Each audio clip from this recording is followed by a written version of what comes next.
اور اس خدائے زندہ پر بھروسہ رکھو جو کبھی نہیں مرے گا، اور اس کی تعریف کے ساتھ تسبیح کرتے رہو، اور وہ اپنے بندوں کے گناہوں سے خبر رکھنے کو کافی ہے۔ وہی جس نے آسمانوں اور زمین کو اور جو کچھ ان دونوں کے درمیان ہے 6 دن میں پیدا کیا، پھر عرش پر جلوہ افروز ہوا۔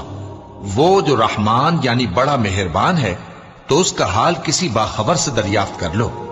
اور جب ان کفار سے کہا جاتا ہے کہ رحمان کو سجدہ کرو، تو کہتے ہیں اور رحمان کیا ہوتا ہے؟ کیا جس کے لیے تم ہم سے کہتے ہو ہم اس کے آگے سجدہ کریں؟